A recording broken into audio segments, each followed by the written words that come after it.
officially call this meeting to order. So I, Zach, am the vice chair, and with Cynthia's absence today, I will be chairing the meeting. However, I'm impressed that she is calling in. So Cynthia, welcome, and feel free to say anything if you need to. So I will start here on the agenda that we have for today. The first thing we need to do is approve the minutes from last month's meeting. Thank you, Michael, and thank you for zooming in uh, on the agenda. So that is the first action we will be doing today is approving the minutes from last month. So I'm not sure if anyone's had a chance to read those or to take a look at them, but if you have, uh, I did not see any changes. So anybody want to make a motion to accept the minutes? This is Matt. I'll motion to accept the minutes. All right, great. Thank you, Matt. And anyone second? Hans, I second. All right, thank you. Sounds good. So we have approved the minutes. I guess I'm going to assume that's a unanimous vote to approve the minutes.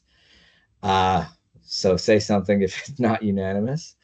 So thank you for that. And I do just want to make sure that we are taking notes today. I believe we have our secretary here. Is that correct?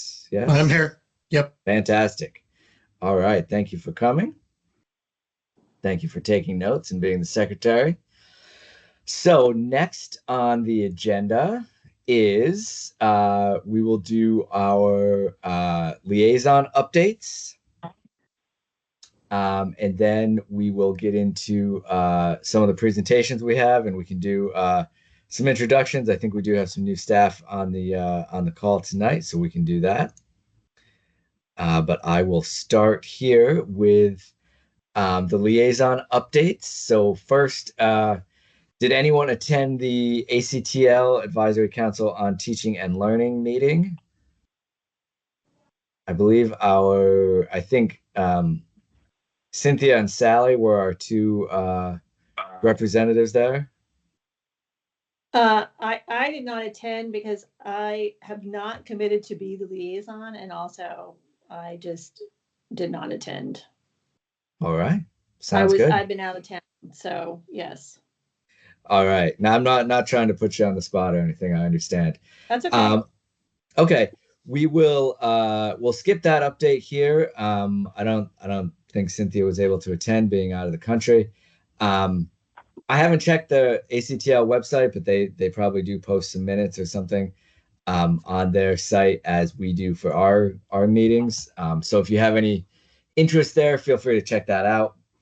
BAC, that's the Budget Advisory Commission. I think Matt had been our liaison there. I don't know if you were able to attend.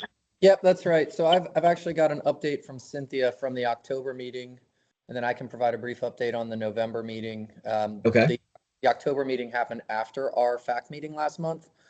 And so I'll just read out really quickly her report from that October meeting.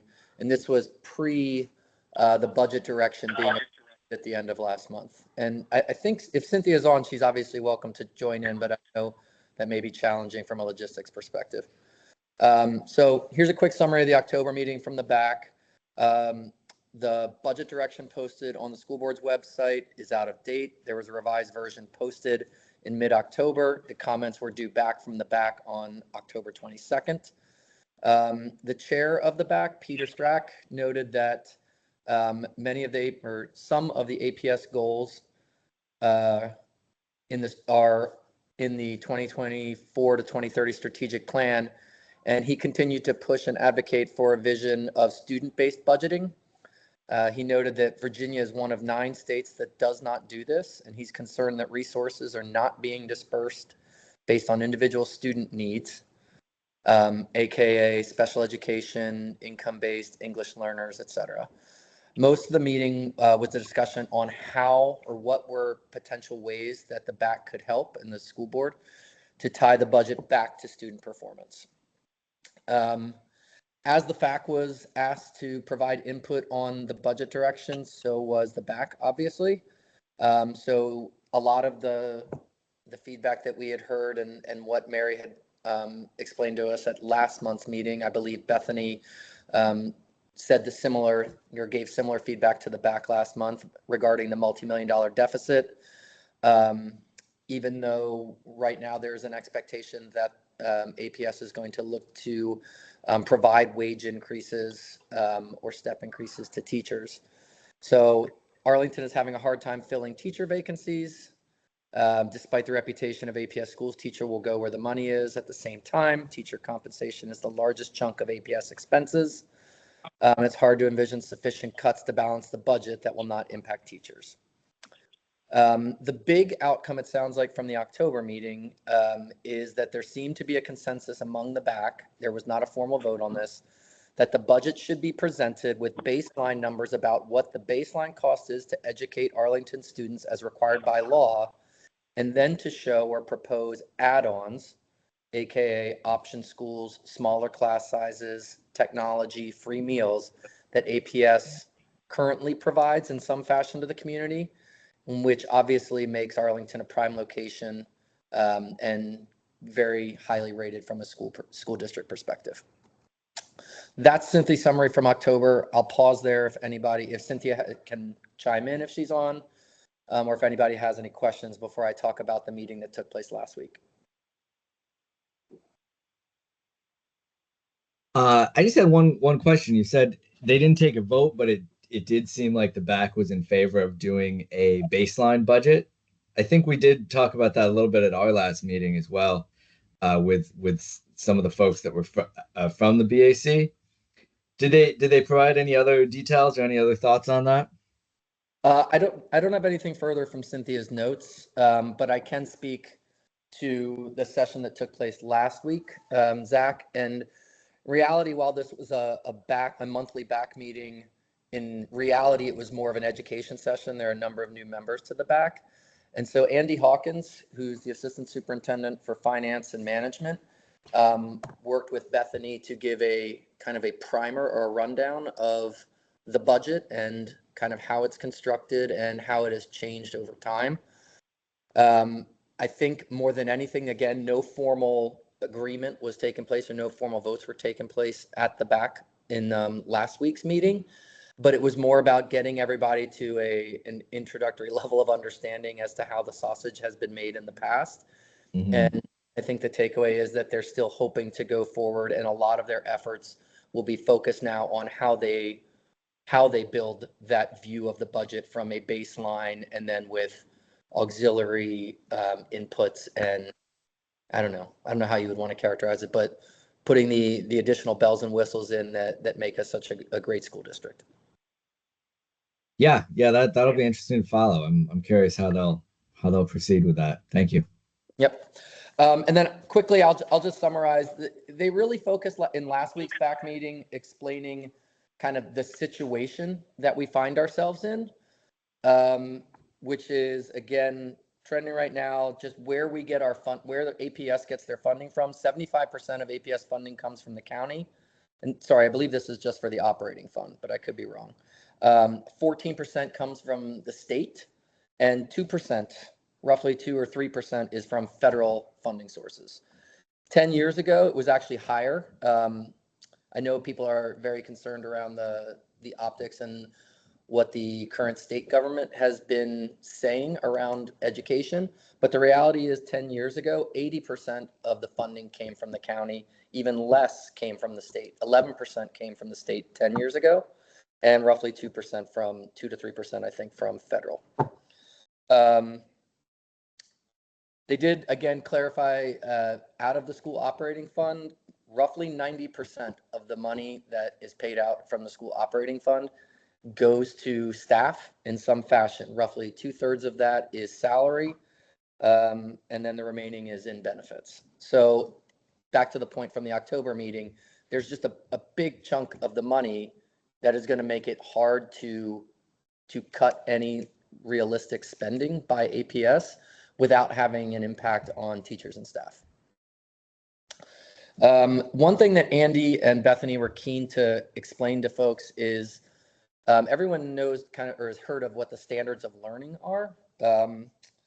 But one of the ways that the state kind of funds school districts in Virginia is through what they call standards of quality. And it's a funding formula.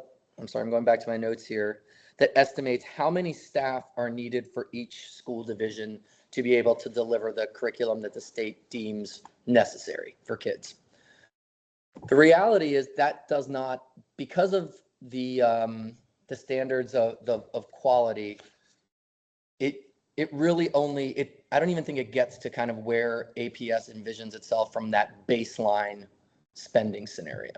So what the state deems as, again, like the baseline standard of quality, Arlington typically spends a lot more on top of that. So if the state says you need, I don't know, 3 teachers for X number of people, Arlington is typically having more teachers per student ratio than what the state's funding formula calls for.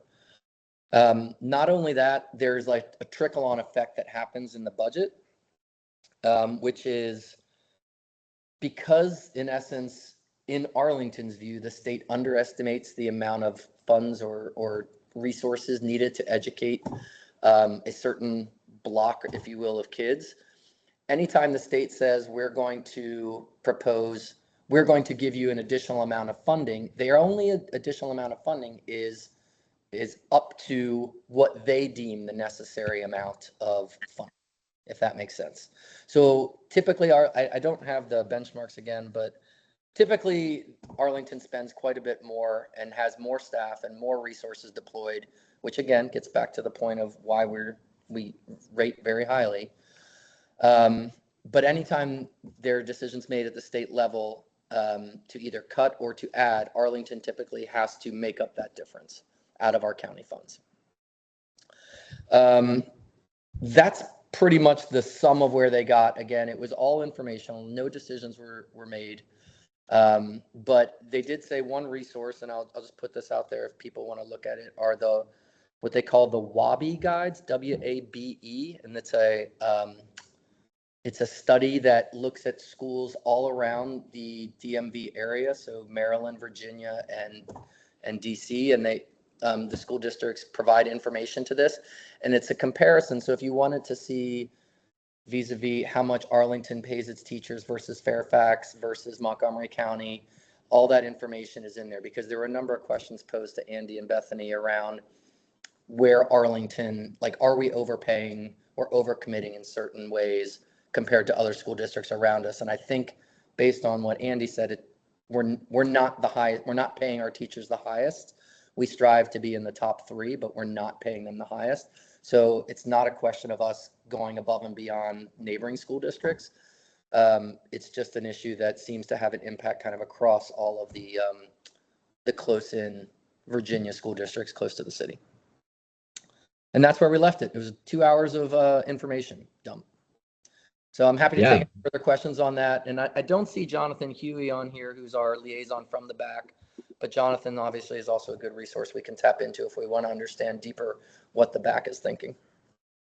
Yeah, that's a lot of good info. Thank you. I got a couple questions, but I'll let I see Chuck raise his hand for some questions as well.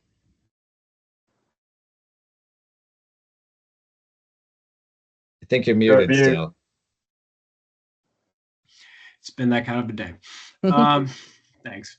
Yeah, the standards quality are one thing, but there's also how the state meters money based on the wealth or poverty of individual counties as well. So you can obviously imagine that Arlington County, we get even further decremented based on the fact that, we have, so much, wealth comparatively, say, to, a district that may be in Southwest Virginia. So that's an exacerbating factor that even on a per capita basis, we receive less from the state of Virginia than other counties would based on, our, the wealth within Arlington County. So that further drives down how much we might actually get from the state of Virginia any given year. Yeah, that's a good point, Chuck. Yeah, I didn't go that deep into it, but yeah, the local, for those who are interested, the local composite index, Arlington, Alexandria, and Falls Church are all, to Chuck's point, kind of rated the highest. And what the state does there is they basically, based on our wealth or our ability to raise, our school district's ability to raise funds through other types of property taxes or commercial taxes, they basically say Arlington itself can fund 80% of its school district's funding needs, whereas same for Alexandria, same for Falls Church, but some neighboring jurisdictions like Fairfax and Loudoun are actually a lot lower, like only like 64% in the composite index. So I think there's probably some questions there that people at the higher school district level should potentially be asking around that level of disparity between relatively close and comparative school districts. Interesting. Michael, do you have a question? I did actually. Was there any discussion as to what baselines? And the reason I asked that is obviously here in FAC, if there's either state guidance or school board guidance or something that helps everybody be on the same page as to what baseline is a baseline. I mean, did they elucidate any kind of what that means? No, I think Peter's goal for the session that I attended in November was very clearly, we've got a number of new, and obviously a number of you guys have come over from the back, so you guys are deeply aware of the inner workings of it and are probably pretty clear on some of that history, but they've got a number of new members, and this past session was really focused on educating those newer members as to how the budget is comprised, and they didn't really even have time to go much deeper than a 1 hour presentation and then a fair amount of Q&A. So there was no further definition of what they mean by baseline yet. I think that's what they expect to do over the next 3 months. Yeah, that's interesting. Thank you. I'll say usually I'm not that interested in budget, but that was a good question. I've got a question, then I'll get to you, Kater, and have your question. A couple of the guys already asked my question, but did they say anything about the reason why the change in state funding was different 10 years ago versus today? No, Andy didn't really provide much info on that. Okay. And then I'll just say anecdotally, I know that it is difficult for teachers. Like you said, teachers are going to follow the money. And even at my own kid's school at Claremont, there's, it's hard to find teachers that are certified to teach in both English and Spanish. And, some of them live out in Prince William County because they can't afford to live in Arlington. So now Prince William has started some immersion programs, and so they're taking those jobs because they're closer to home. Yeah. So I think that goes to a lot of how the county and APS can work together, and it's important to make sure that Arlington is an affordable place where teachers and other people can afford to live as well. Kater, your question. Yeah, I did have a question that I put into the chat. I was curious how this, like for those who have kids still in school, right? We just had this mandatory impact aid survey to fill out whether you're a federal employee or military. And so I was curious if anyone had insight into kind of if our hopes was to get more federal income or income at a federal level. That was one thing. And then two, I think I just maybe more as a follow-up to what you were just saying, Zach, is that I would be interested in this kind of zero baseline study that they're doing. What references they're using to do it. Has this been done? Is there what are kind of the templates to use? Because obviously I think there could be unintended implications or consequences by doing it, I guess, not correctly. Correct. Okay. I will, well, again, between Cynthia and I, we're going to try and cover either jointly or tag or one at a time, all the future back meetings. So we'll carry that question forward and we'll make sure we bring any further information they have back to us. Great. Thank you. Mary, I hope you're driving safely, but feel free to ask your question. Is it okay? Can you guys hear me first of all? Yes. Yep. Okay. I just wanted to jump in on a couple of things that came out of this budget report out. One is that the survey that Kateri mentioned about military connected families, There is a program that APS has never participated in before, but other school divisions around the country actually have. And basically, there is funding from the federal government that school divisions can obtain if they have a certain sort of threshold or higher of military connected families in the school division. We obviously, with the Pentagon in our backyard and other military connected folks downtown, we could have and probably should have been applying for this for some time and never had. And so this is actually the thanks to Brian Stockton, who flagged this for us and is working on all the paperwork that would help us tap into these funds. It would be $400,000 in year one, and then it could scale up in subsequent years. All of that, of course, is pending, that would depend on whether that program can with the change of administration. But that's the effort to get a little bit more income through that program in the door. And then I think to the point of needs, baseline or needs-based that different people have talked about, the BAC has made this recommendation to staff and the school board. It would ultimately be up to the staff to do that in the way the budget is presented. And I think that the school board is continuing to have conversations with the finance team about ways that the budget could be presented more transparently and accessibly. And one of those is a recommendation that Chuck will remember from previous Life in a BAC, where the basic hope is that we would like to have a clearer understanding of things in the budget that are legally required versus things in the budget that may be costs that are a function of enrollment or truly discretionary things.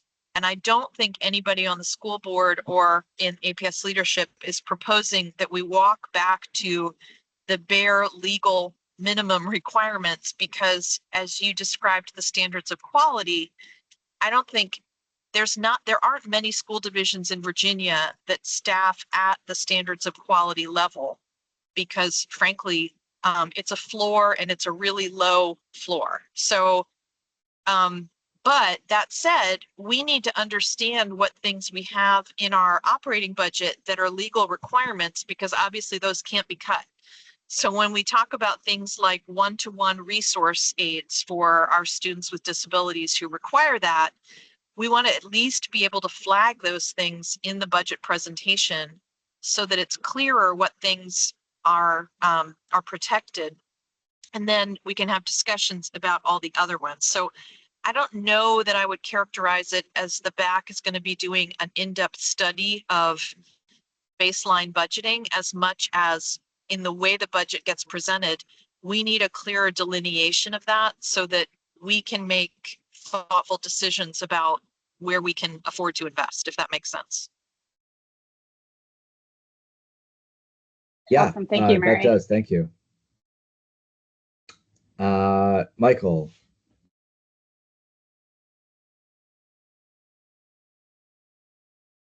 Muted still. It's horrible when you have to read my lips. I'm sorry. Following up on Ms. Kadera's comments, and I'm wondering if is there any kind of guidance that the FAC can use when it comes to actual facilities that would be like along the same lines? Because again, I'm very interested if the committees can work together, or at least from the same truth. But if there's any kind of like facility legal bare minimum floor that we ought to be aware of as we go through our ruminations over the next year, is there anything worth knowing that anybody knows about?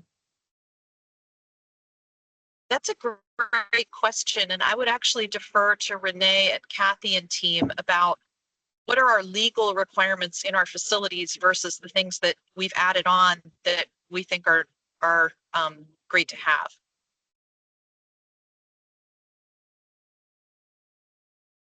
Yeah, I think that's something that staff we would have to follow up on. I wouldn't want to just make up things this evening, Mary, if that's fair. completely fair. Yeah. Yeah. Thanks, Renee. I do think that would be an interesting thing to look at, and I think from my time on staff, I think there are some guidance from VDOE on facilities, but yeah, it'd be interesting to look at that more closely. So thank you. Kateri. Yeah, I just wanted to second that effort. I really like that idea of actually having some idea of what's required. Like, obviously, we know schools close when there isn't water or electricity. Like, what are those actually elemental things? Like, I imagine a roof might be one. I don't know, whatever they are. So, would be worth knowing. I would assume a roof would be one, but yes, that would be interesting, and I think it would. I'm not familiar with those standards of quality from the staffing side and the budget side, so I think it'd be interesting to look at those and kind of compare, or somehow bring those two guidance documents together and see what are the facility minimum requirements and then what are the staffing minimum requirements. So yeah, that would be an interesting thing to look at. All right, well, great. I think that was a good budget discussion, and yeah, that was helpful. Thanks, everyone. I will move on to the JFAC discussion and update, and I'll say I did not attend the meeting in person, but I did look at the video and the documents provided after. I believe Cynthia did attend that meeting in her capacity as well. I don't know if it was a Civic Association or JFAC, but I know she did attend as a resident of Arlington. And the thing that JFAC was looking at that they talked about is looking at facilities that are multi-use facilities or looking at co-location of things. And they did provide, they sort of tasked their membership to do some research on some different different examples that they've seen around the country. Most of them are East Coast examples, but around the country of different places where schools have co-located or been on the same site or use the same space as another use. And they have a meeting Wednesday this week where the first group will provide sort of a report out to the group of what they learned and what they studied, and then their December meeting will have another couple groups do that. And the ones that they put out, at least that they came up with in their meeting, was the East Harlem Center for Living and Learning, Schools Plus Affordable Housing in New York City, the Hector Godinez High School in Santa Ana, California, and that's a high school gym, performing arts, outdoor spaces, and also like a Main Street concept in the neighborhood. Swampscott High School in Swampscott, Massachusetts is a high school and senior center with a coffee bar as well. That'd be nice. The Deanwood Community Center in DC, which is early childhood education community center and library. And Hartford Community Schools in Hartford, Connecticut, that has a public school and then some other county services. And then another one they were going to look at was Glen Oak High School in Canton, Ohio, which is a high school, public library, and performing arts and athletics center. So I think that'll be interesting to see where they, what they've learned in that. And I think that I want to provide some input from my own experience. My day job is in Fairfax County, on the facility side of Fairfax County in the Health and Human Services part of the county. And there is a lot of co-location that Fairfax is doing. It's part of their comprehensive plan. It's part of their strategic plan. It's in their CIP budget direction to look at co-location whenever possible. And so when the CIP comes up and when they're looking for funding for new facilities, that is one of the first things that the county government looks at is, they kind of take a survey of across all the agencies in Fairfax County, see what their current needs are, look at what their needs are, what they've proposed in previous CIPs, and look at if there's ways to combine those things on the same site and combine funding. So I do think that Fairfax, just our neighbor to the west, is another good example to look at. There's several community centers that have just opened in Fairfax that have co-location. In Lorton, down Route 1, there's Lorton Community Center, police station that's there.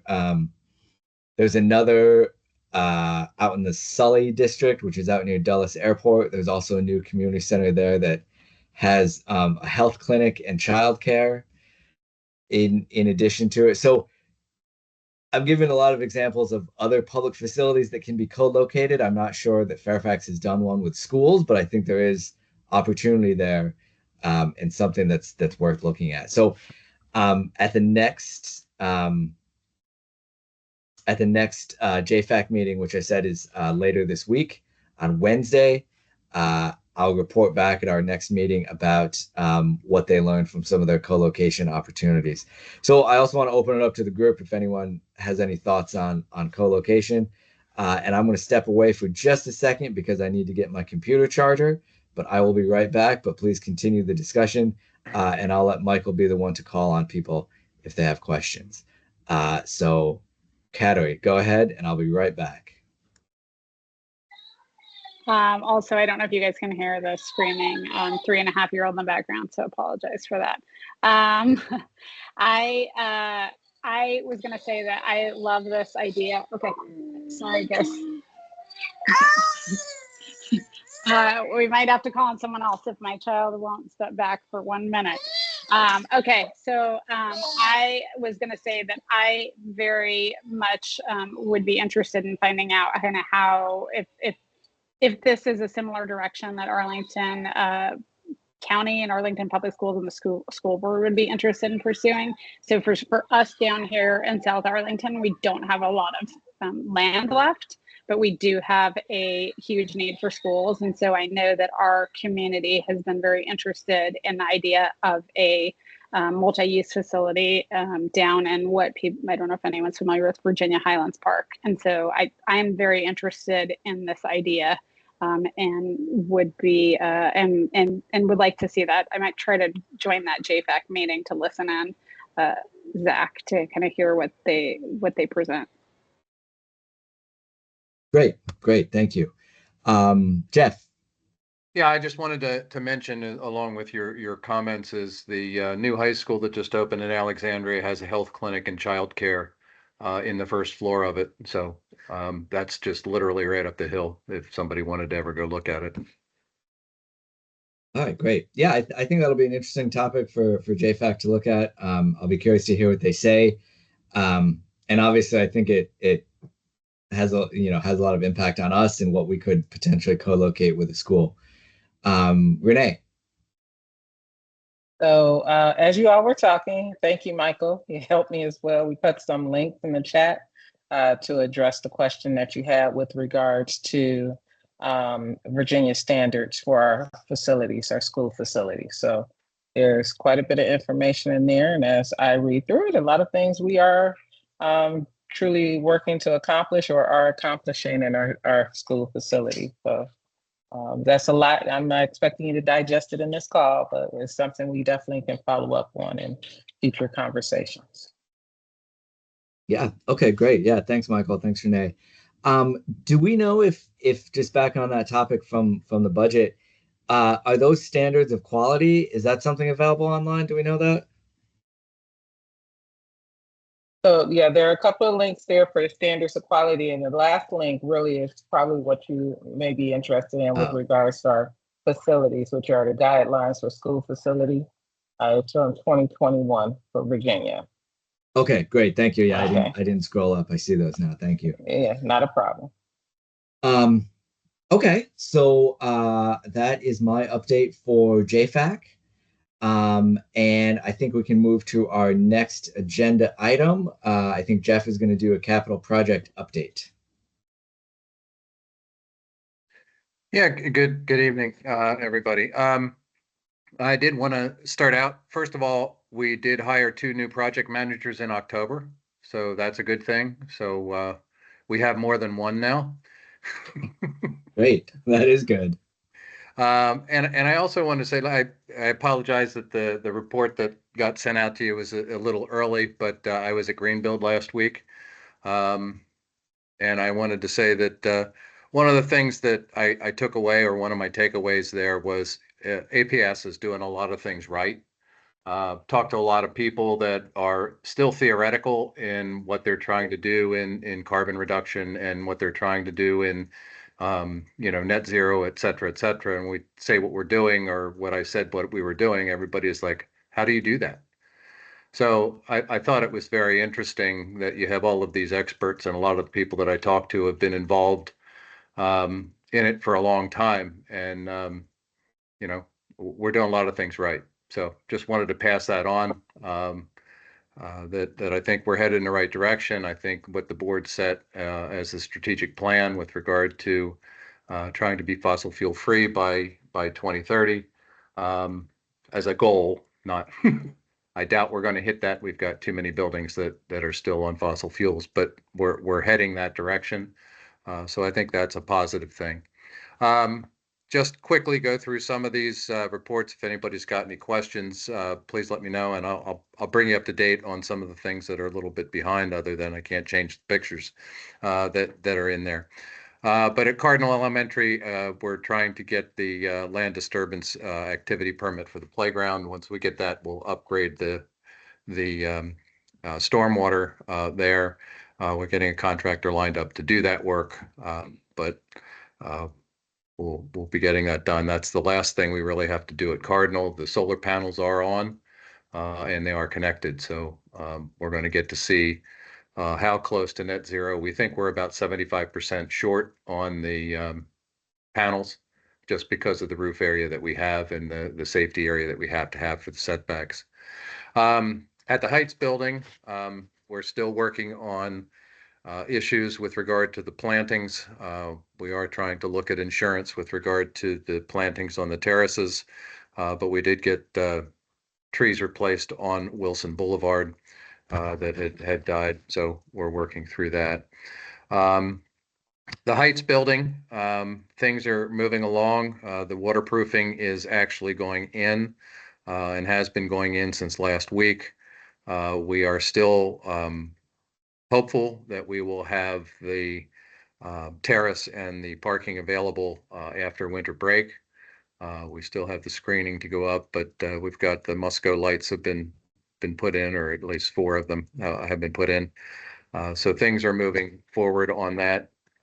If anybody did hear, yes, the contractor put in walls before putting in waterproofing and had to jackhammer out 8,000 pound or PSI concrete so that we could put the waterproofing in properly, because there was no way to work around it and still protect the structure. So that's moving forward. So there's some photos, the bottom photos there, that's the garage, and then the opening is actually the concrete has been cut to provide the connection between the school and the parking structure that was always intended to be between the two portions of the building. Career Center, we are still proceeding with everything. We still don't have the full building permit. We're hoping to have that by Thanksgiving.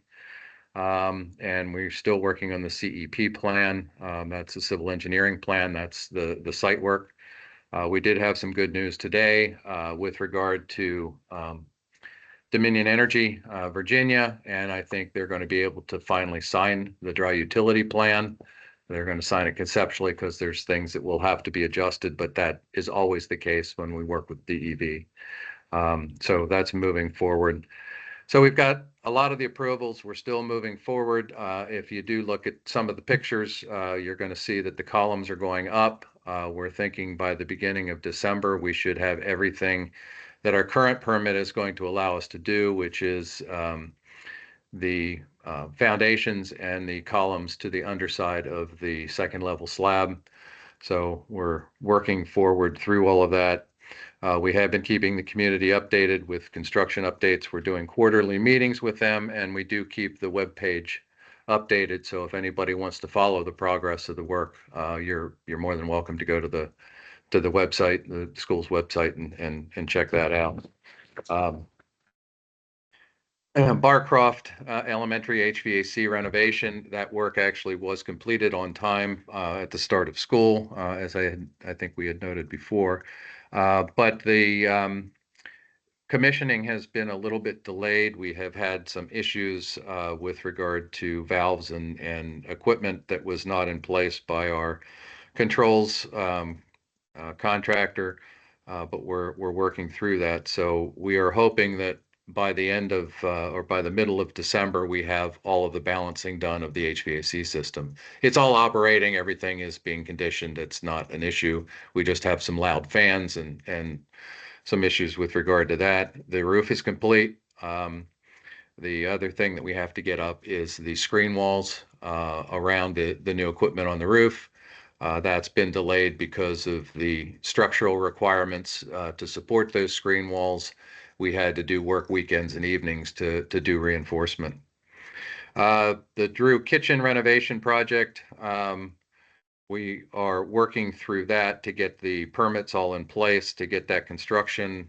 If you recall, we're going to be doing the construction through the school year of the addition. After school is out, the intent is to break through the wall and to do the renovation of the current kitchen into the new serving line area. So that's moving forward for Drew.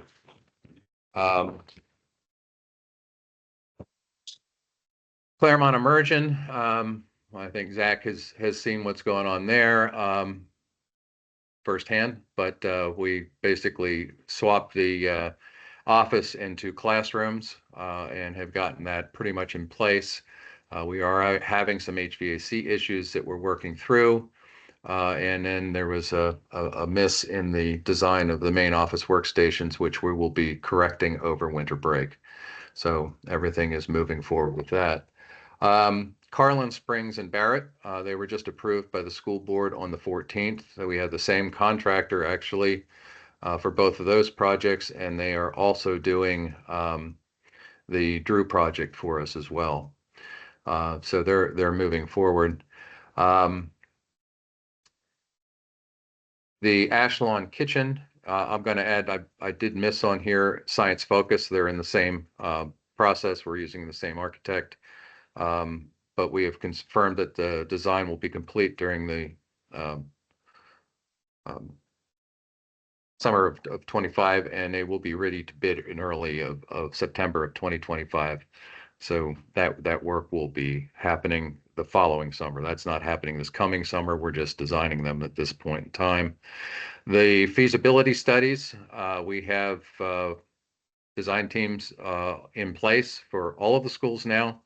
And we are set to kick off this week and the beginning of next week with all 5 teams that are working on those studies. So we're anxious to get that rolling. We will be doing some evaluation of the facilities during winter break. We will probably be taking ceilings down, doing some scanning, doing some evaluations due to the documentation we're missing on existing buildings. We want to make sure that when we put these together, we are as accurate as possible on the costs when we get it to the board for the CIP next summer. Hoffman Boston, the major infrastructure project, that's moving forward. We're going to be doing that similar to what we did at Barcroft. It also gets a new roof. One difference is with the new strategic plan, we are looking to have the goal of being geothermal and solar ready.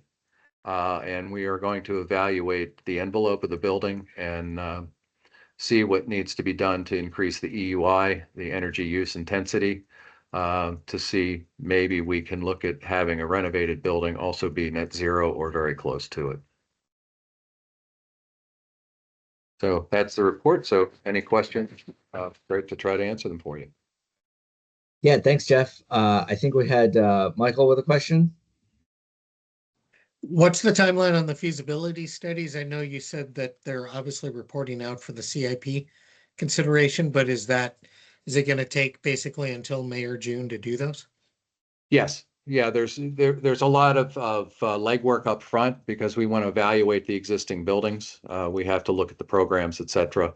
to make sure that everything is accurate. And then we'll be starting to work on the designs. We will be doing the estimates at the end of the summer, the cost estimates, and having that ready for the board in the fall.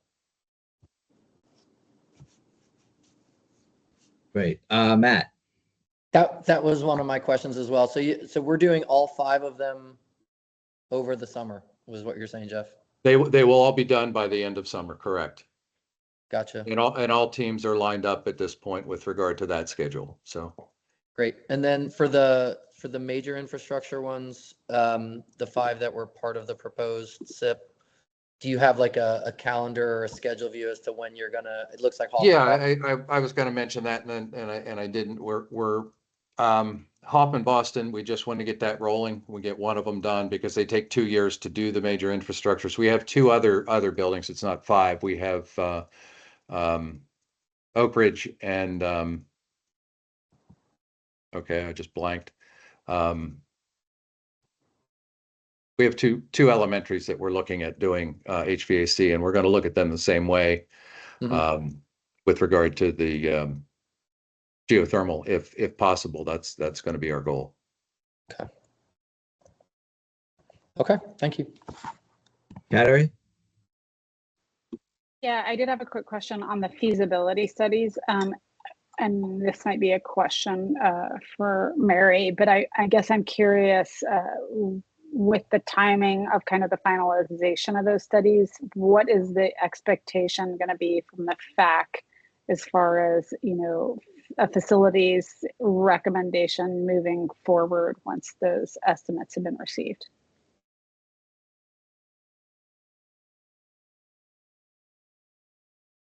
I think, I think when we get the feasibility studies at the end of summer, we will appreciate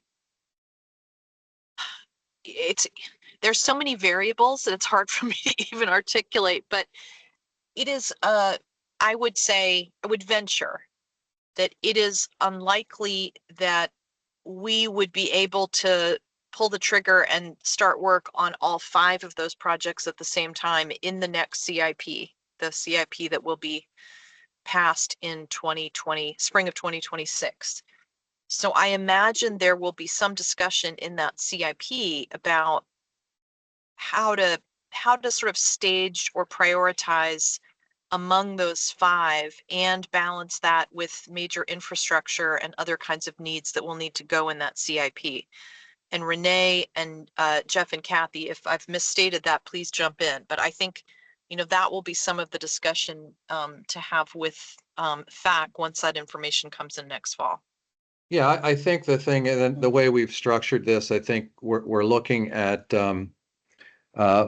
just renovating the buildings to our current standards and seeing what the capacity ends up being in the building, because when you enlarge classrooms within an existing envelope, you're probably going to reduce the capacity, which may or may not be, a positive thing depending on your opinion of enrollment.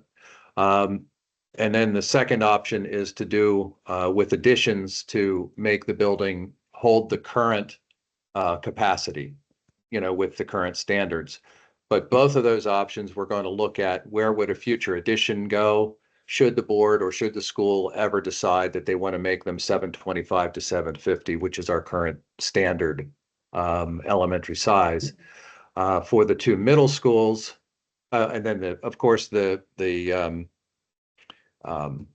third option for the 3 elementary schools is to replace them with the current capacity in a new building, and then with a potential future addition to expand it to be able to hold the 725, 750. So there's a huge range that's going to be looking at with regard to costs. So, maybe you can do 3 of them or 4 of them if you just renovate them, or maybe you want to renovate this one, you want to replace that one.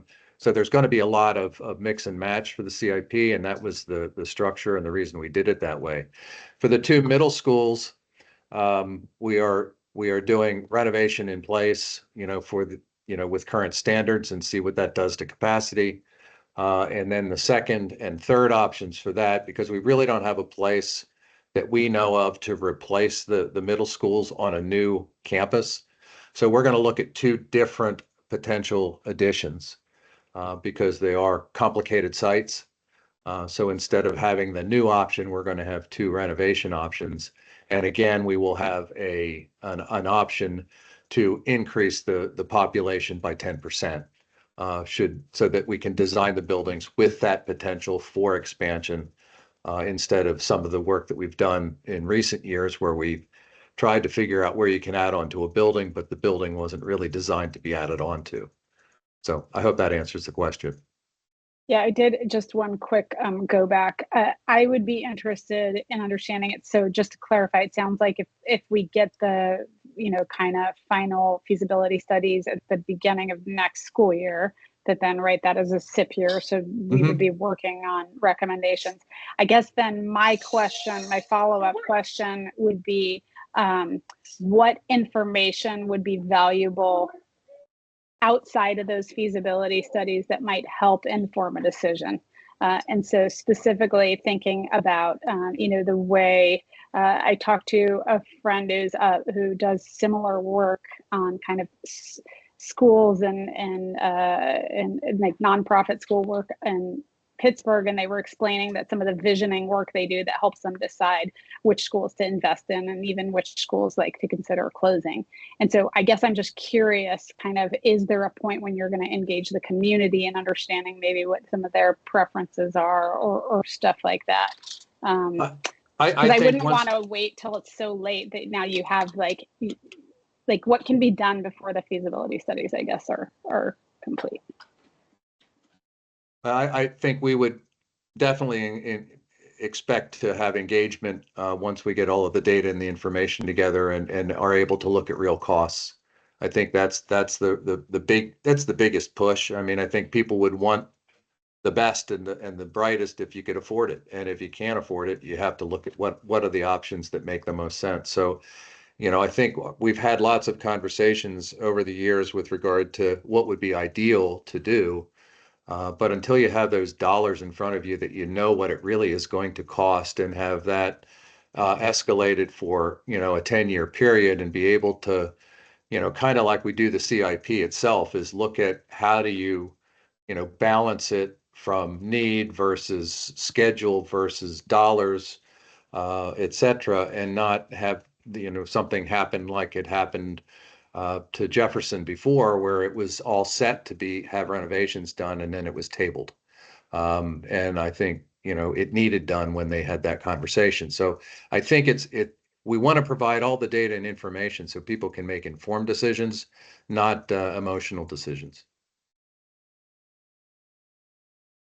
Thanks, Jeff. Jessica. Hey there. Just curious as to the architects on the feasibility studies.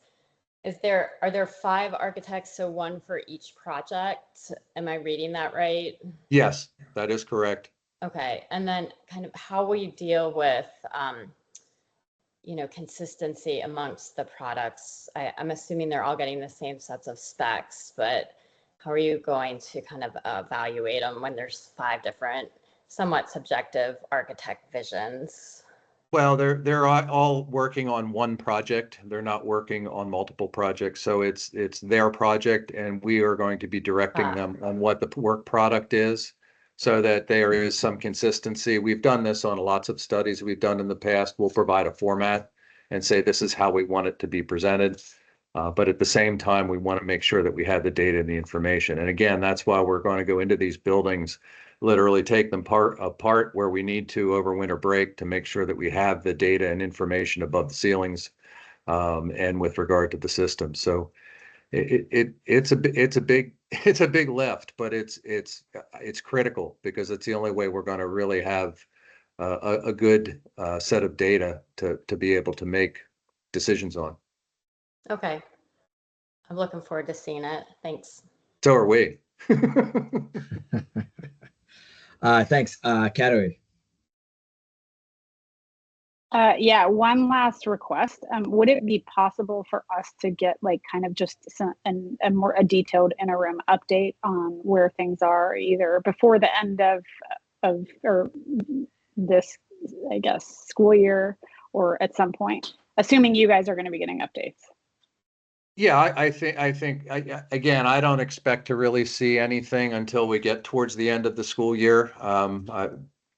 Full, data information, breakdowns. The other thing that are charged with is to look at phasing, and or flex space or swing space, because we have to build these buildings with, the students in them. Yeah. Thanks, Jeff. So Renee? just with that, Kateri, we do give the board updates with regards to our projects. And so I would say once we have informed the board and spoken with Mary, I'm sure there are updates that we can provide, including those that, a lot that you just saw here with Jeff, those were updates that were provided to the board in our last monthly report. And so we can provide those as we inform the board. I'm sure we can share information with you. Thanks, Renee. And Jeff, I had a question, kind of two questions, about the sort of community engagement piece. Would a BLPC would not happen until a project is going to start? That wouldn't happen at the feasibility stage, correct? No, that never happens in the feasibility study stage. We need to define what we're thinking about doing, and then again, when you would start one of these projects, we would hopefully be a little further than we are with some of the concepts. We're trying to push the design as far as we can, but at the same time, we will be reevaluating when you actually have a design team that's going to do one of these projects. And we will start that process with that, because we're also going to have the use permit process, et cetera, et cetera. All of those engagement processes will have to happen with the actual design. Okay. All right. Thanks. I guess, Zach, just remind that, again, the feasibility studies, that work is also set so it can inform the pre-CIP.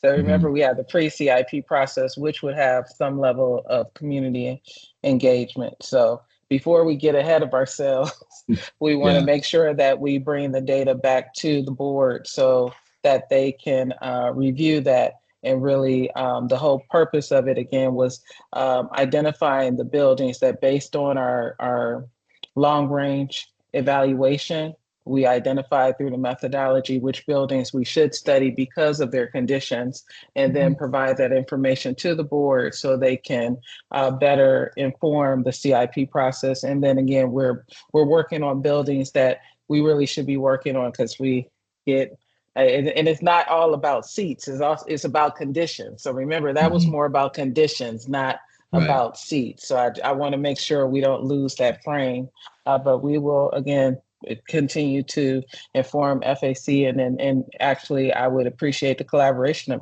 FAC when we do engage with the public.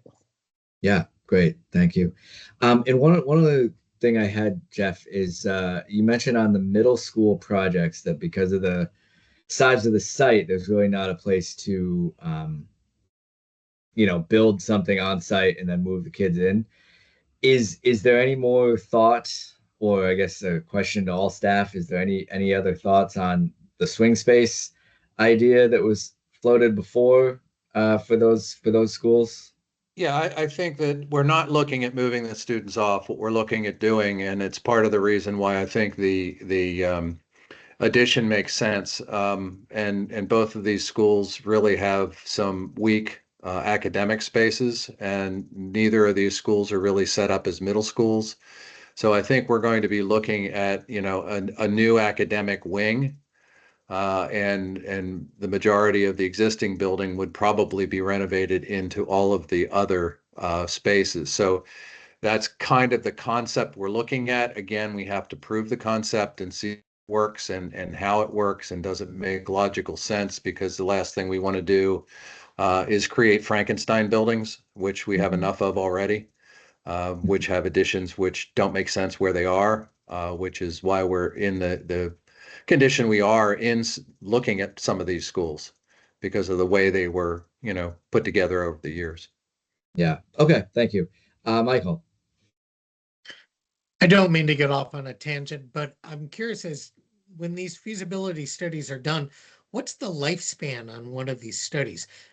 Are they being constructed so that the school board has to look and maybe even decide within the next year or two? Or are these things like, are they set up so that there are information databases for the next 5, 10 years?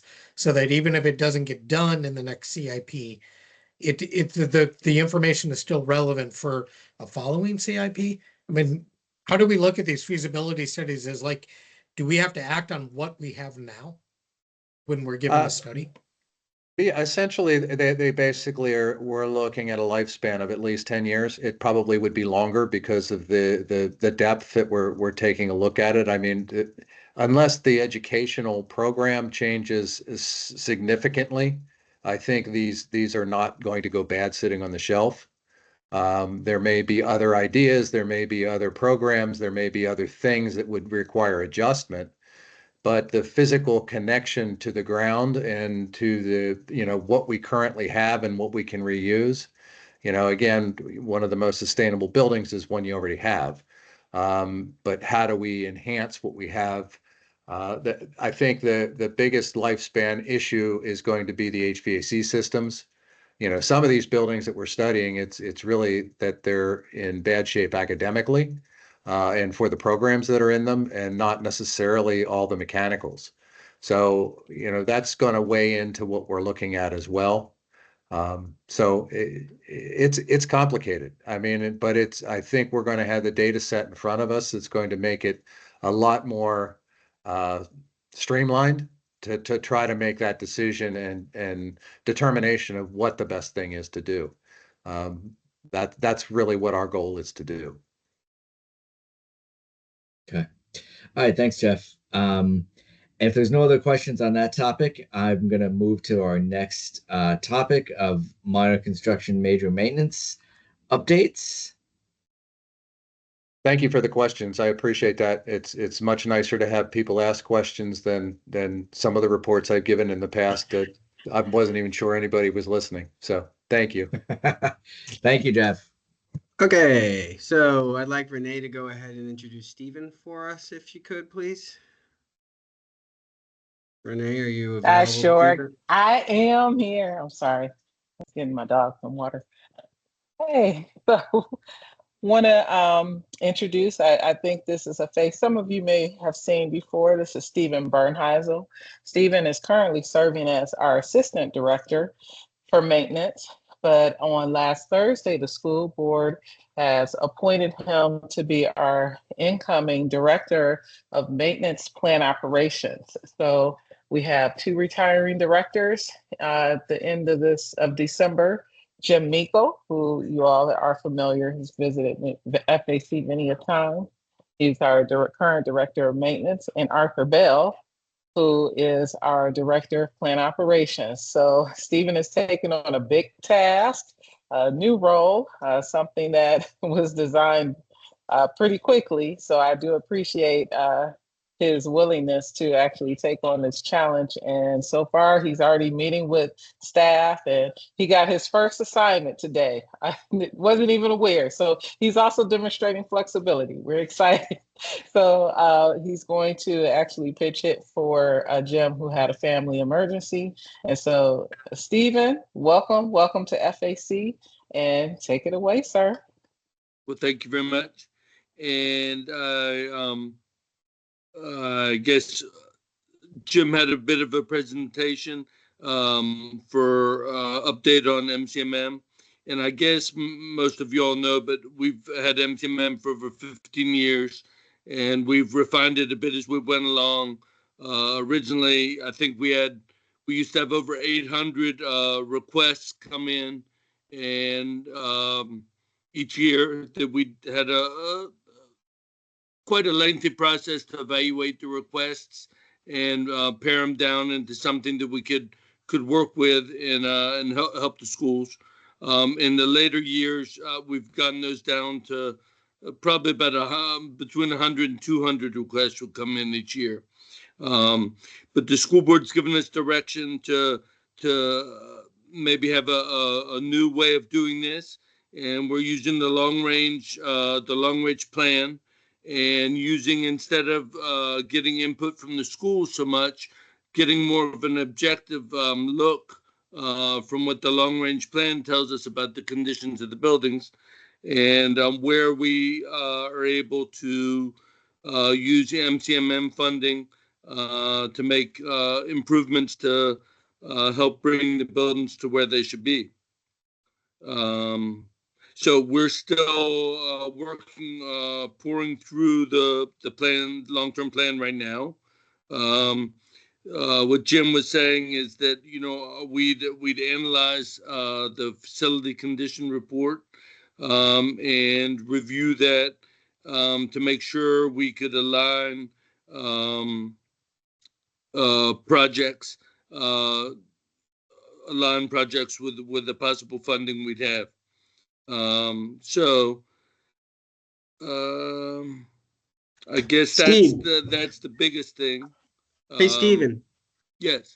Hey, do you want me to bring up the long-range plan so that some people might be able to understand some of the what we like local projects and that that would type be great. Yeah, thank you, Michael. All right. Yeah, let me bring that up for you, bud. Let's see. And everyone on this call is familiar and has read through all 203 pages of this report, I'm sure. So, yeah, so not knowing that I think it's C6 is the actual attachment in here that we're trying to sort of align, as Stephen has said. So let's, here we go. I think this is it, Steve. Yeah, it's going to be hard to read. So let me just zoom in. Yeah, it's small print. And Yeah. Michael, can you put the if you have a link to that document, can you put it in the chat as well? The long range plan?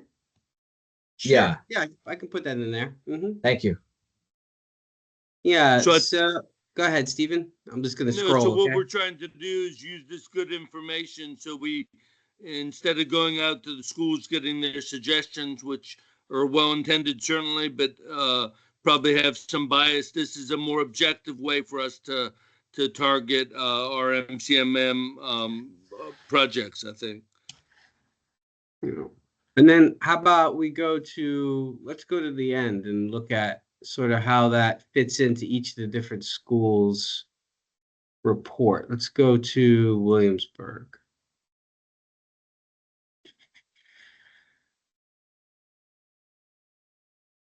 And Stephen, while Michael is scrolling, I think another caveat is that in the old MCMM process, when those requests would come in, the team would do a lot of work. The staff would do a lot of work to draw out what are work orders, common work orders, or that could be captured in work orders. And so a lot of that we're doing as well to try to keep track and take note of what we are improving with regards to our conditions based on the work orders that we're completing. So not everything that's in the long range plan is an MCMM project. And I just wanted to add that for you. Exactly, Renee, and that works just the same way with this report. When we have ceiling tile issues, that's not an MCMM project, but if it's pointed out for us, then we can address it the same way with our regular work order system and our operational staff. So the MCMM projects tend to be up to about $500,000. So we've been going through the report right now. Jim's focusing and we're focusing on the projects that are the right size, bigger than we deal with operationally, like ceiling tile or something like this. Small amounts of paint or something that we can take care of. But we're trying to align the years in here. You can see the highlighted suggestions for when this needs are projected at Williamsburg in yellow highlight, and we're aligning those with the schedule that we'd already had planned. So we'll try and ending up with the most effective use of the MCMM funds to take care of the buildings. One thing we have noticed is ADA and elevators are two areas that sometimes can be larger than we're able to deal with operationally, but they still fit within MCMM reasonably well. Maybe not a completely new elevator, but a building that has an older elevator shaft still in the building. We can look at possibly getting a modern update on the elevator with MCMM funding. Yeah, so I think just like you all, Michael said, the report's large and takes time to get through it. We're not through yet, but we're focused on getting through there and coming up with prudent suggestions for MCMM. I think that's there's some amount of some keys for us to look at in there, dotted by red, for instance. But we were finding that it takes a little bit more than just looking for the red highlighted dots. We have to get into the report a bit deeper. Like Renee said, some things aren't even the sort of thing we deal with MCMM, even though they're highlighted.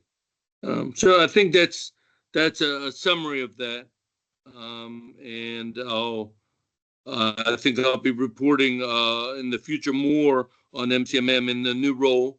So I don't think I've done this for years now, giving an update on our older procedure one time back at Yorktown. But we'll try and keep you all updated on our MCMM processes. Okay, great. Thank you, Stephen, and Any welcome questions? to FAC. I think Thank there you. are a couple questions. I'll Okay. start with Hans has his hand up. Yeah, thanks, Stephen. Welcome, congratulations. Thank you.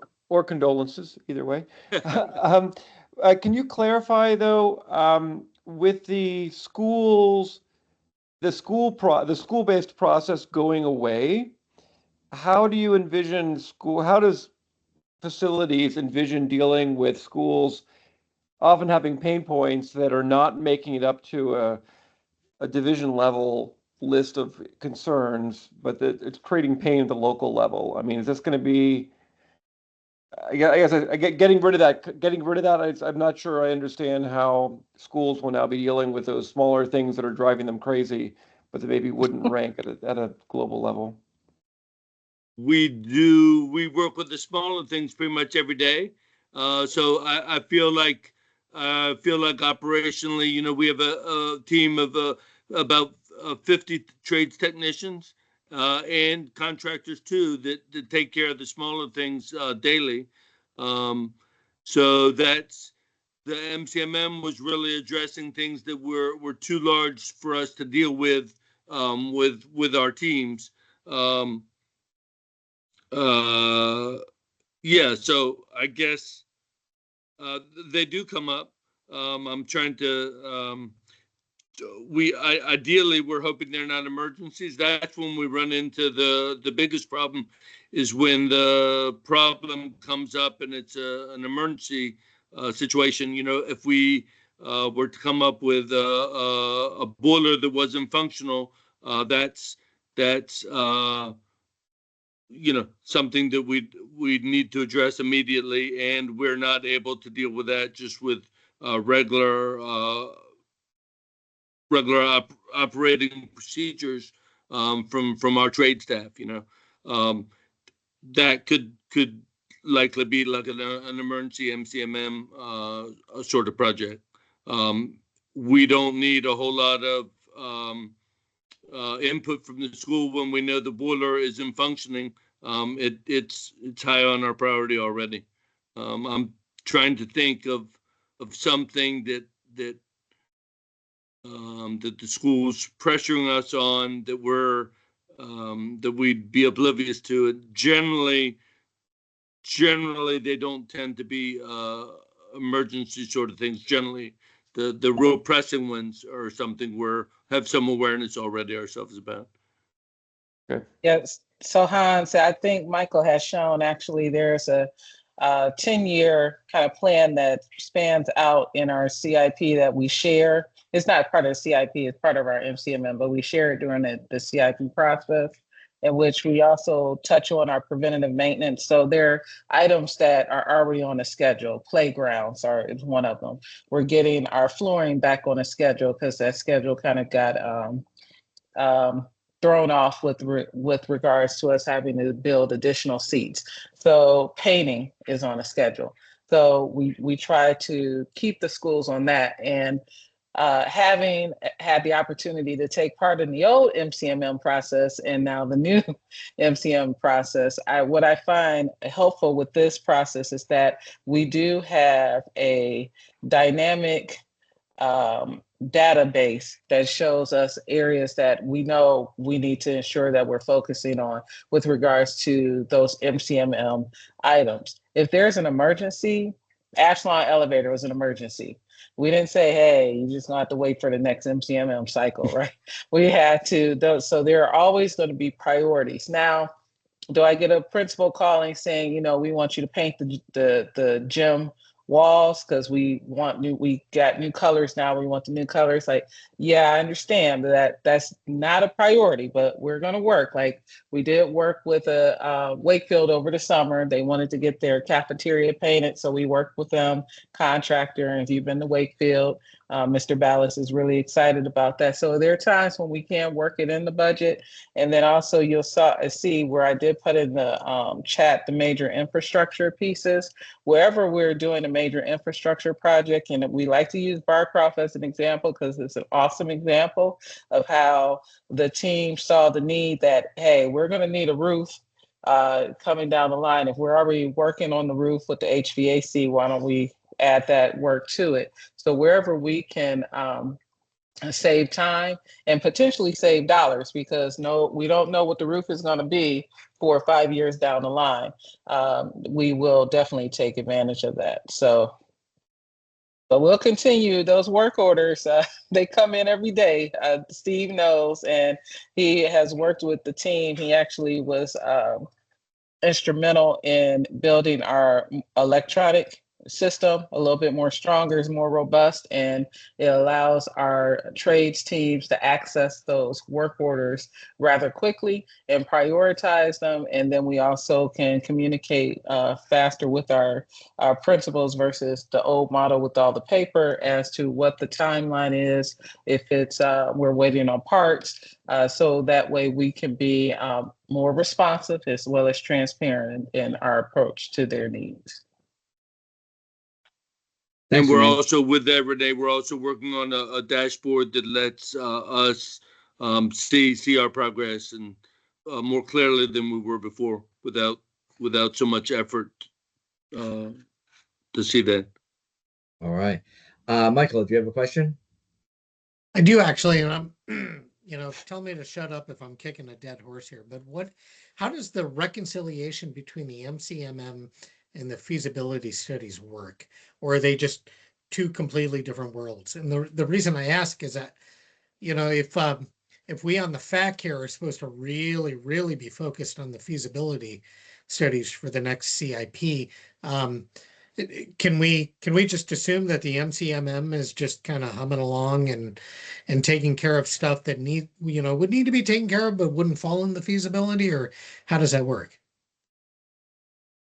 So actually, the feasibility studies, again, remember we were looking at the FCI score. We were looking at a larger battery of conditions with regards to the building. Understand though, during the feasibility studies, there are still things on those buildings that fell under the feasibility study. You'll still see highlighted within our plans to provide other services. So it doesn't mean because you're on tap for feasibility study that we're not working on those other items. I want to say, is Jamestown one?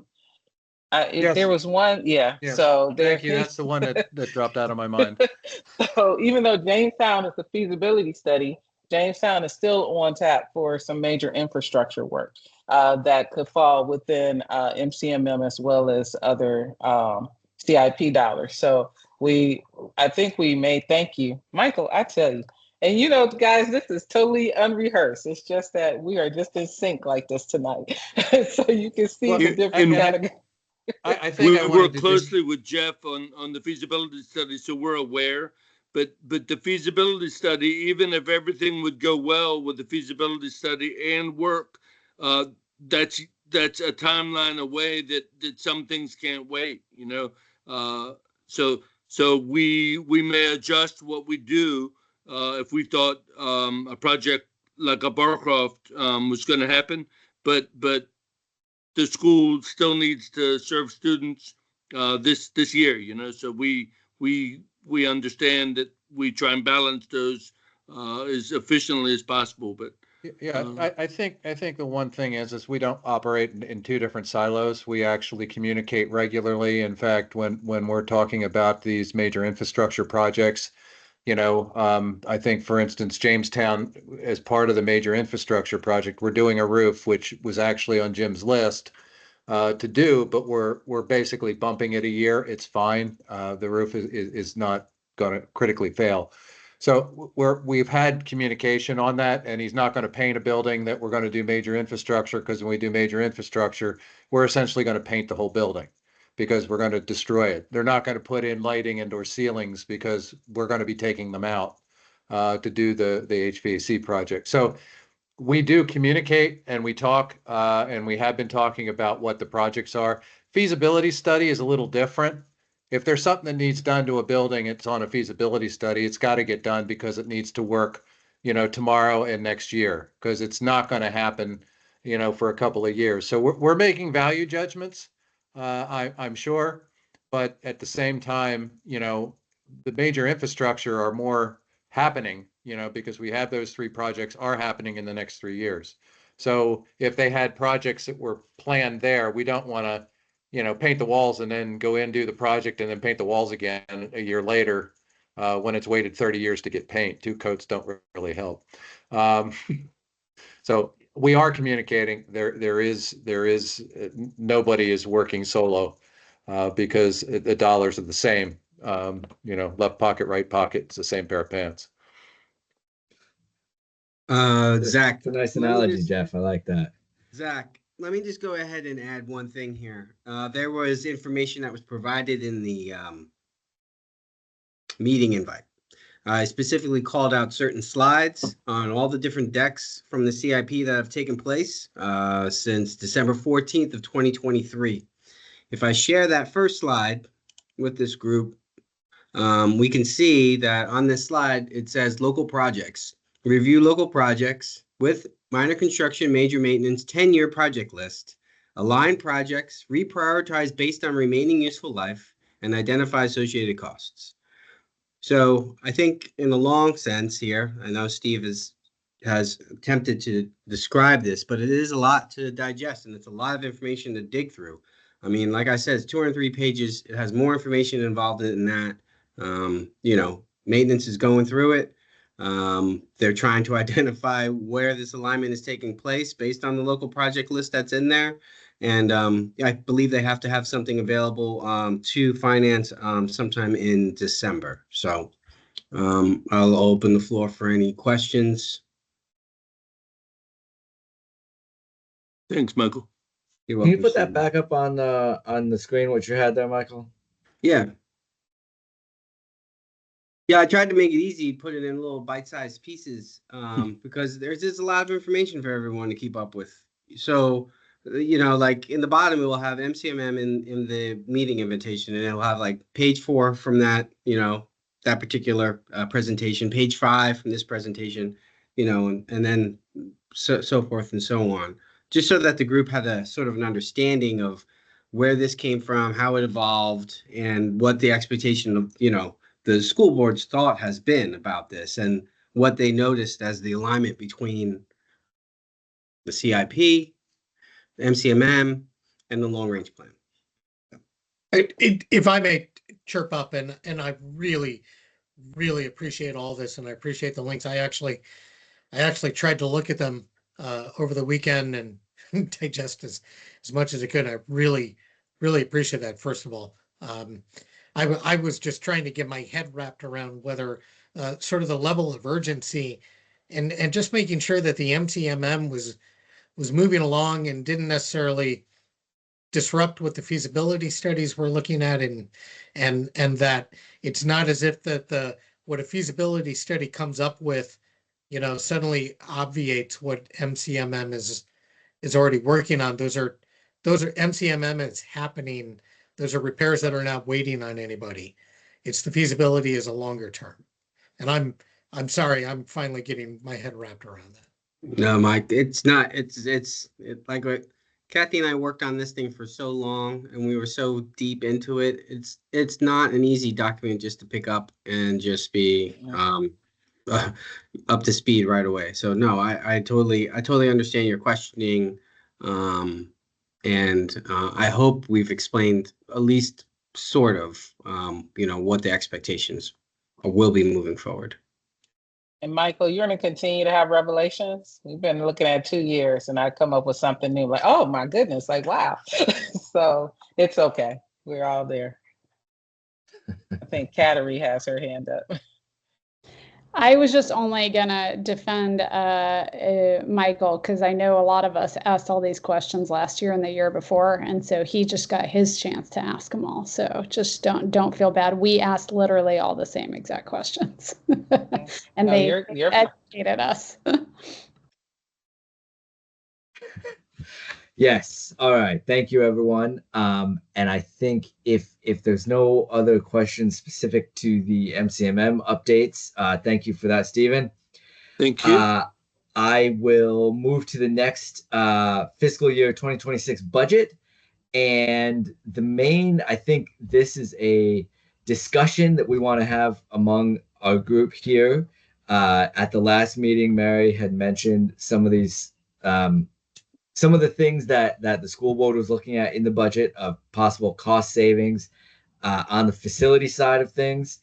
And we were originally going to discuss this topic in December, but we wanted to move it to this meeting today because there are several school board work sessions coming up tomorrow.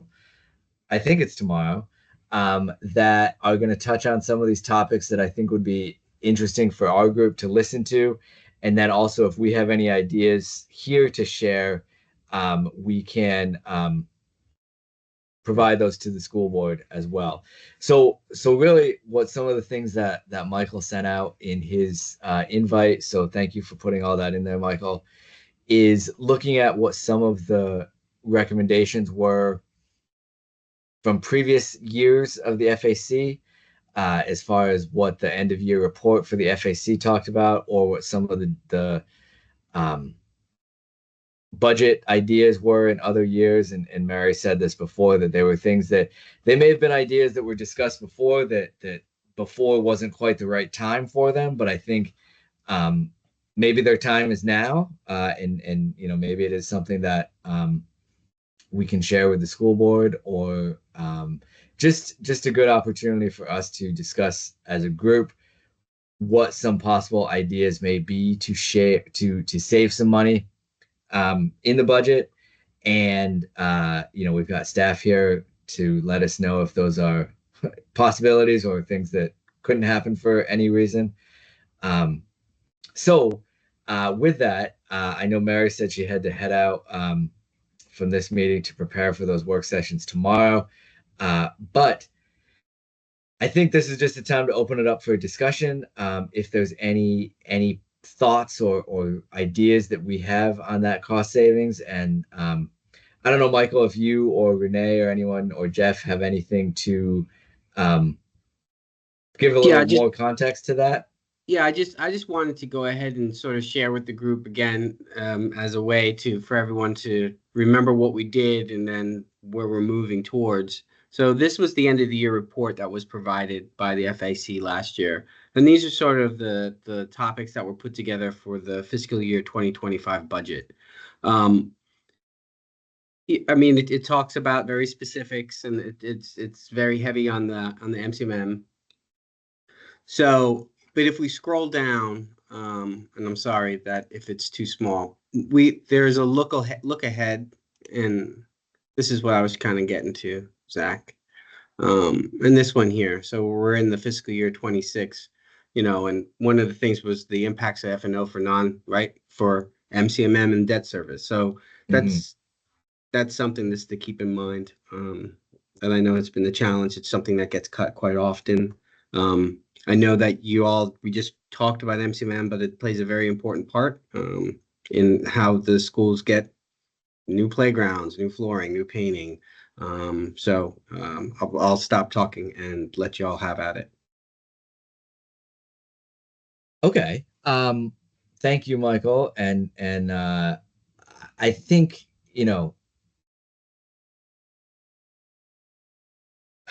yeah, so I guess some of these ideas are things that, you know, maybe they're good ideas, maybe they're not. We'll see. But I think like Michael said and Steven said that MCMM is an important thing that keeps our school buildings going. And I'll throw out an idea that we can discuss and see, and that's kind of the discussion we want to have here. Is okay. Before I do that, Kathy, I'm gonna let you make a comment before I give my idea. Yeah, I just wanted to, first of all, thank Matt for his update for the BAC. I think what Matt shared with this group was on point for consideration this coming school year, fiscal year 2026, and some of the budget challenges we are facing. The other thing that I'd like to remind folks is that central office staff, we all took a 15% cut this school year to our discretionary accounts. Every single one of our discretionary accounts. That includes transportation, maintenance, plant operations. Our direction going into next budget cycle is we do not get that 15% back. So just think about the operations we have to run on, starting from that point, and what Matt has shared in terms of where our majority of our budget is going to. So, as FAC, it's like, just to really look at like, what are our opportunities? Debt service is a substantial portion as well. And so there is concern there. So just really, with all your experience as a team and a group, just kind of like, what are the considerations and what's important? So. Hey, Kathy, can you give a little bit of information of just what are some examples of things that are included in the discretionary funds, or what is that money used for that was cut? So I can tell you, we just submitted our fiscal year 2026 baseline budget today. And what's in our discretionary account is, for example, in maintenance, it's all operational. So plumbing service lines, HVAC, lines, light, electrical. So anything from a day to day, as Hans had said, like things that pop up and you need to repair via work order, an elevator goes down, that's what we're trying to use, as well as preventive maintenance. So filter changes, coil cleanings, anything that really tries to keep up to date with our schools. Regarding transportation, it's all transportation services, just to and from school, after school activities, mandated field trips.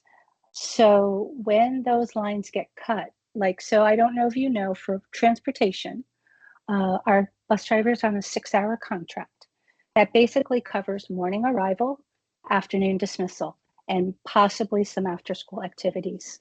Anything beyond, like mandated field trips, are covered by overtime. So when your discretionary account gets cut by 15%, it cuts all those line items. So when, schools want to plan trips to the outdoor lab, to the planetarium, for swim classes that are required, that's what impacts our budget on a day-to-day basis. So it's significant, and it's something that all our staff and our team are trying to work hard on, trying to manage within that reduction. So. Okay, thank you. You're welcome. So, all right, I'm gonna let you go, Michael. But yeah, I just say within all these things we've heard from the BAC, MCMM, what Kathy just described, what are some things that we're thinking about? So Michael. First of all, I just want to go on record and say that being new guy here, I completely recognize and appreciate that there's a whole lot of wisdom that occurred before I came onto the committee. And I will accept every recommendation that the FAC made through its regular process. Before my time. I mean, I endorse it without even knowing it. But I'm curious if there was any kind of, if there's any way to track these FAC recommendations from the past and realize that, one or two or five of these were reoccurring, which that would be an indication to me that that's something over sort of the wisdom of time that the committee is saying, hey, this really is something worth looking at that we're not addressing versus something that could be a good idea for 1 year, but turned out to be kind of a 1 year or twosie, kind of solution that didn't recur in the future. I'm just curious, everybody else here, is there any way to understand what these recommendations, what their lifespan was over time? I know that Cynthia does have a list that she has kept of FAC recommendations over time from her time on the FAC. I don't know if that's something, I don't think that's been shared, but that may be something she can share with the group. I think she was just kind of doing it on her own. But I think it would make sense to do that, to share that with the group. And then there are the end of year reports from each year of the FAC. One thing that I looked back on, that I remember is there are the pre-CIP, formerly called the AFSAP, and that was the Facilities and Student Accommodation Plan. I think those are good documents to look back on, and I think they're somewhere on the website. I'm not sure exactly where, but those are older documents that kind of looked at the same thing of what are some ways that we can save money and then address some challenges that were coming up at those times. A lot of that was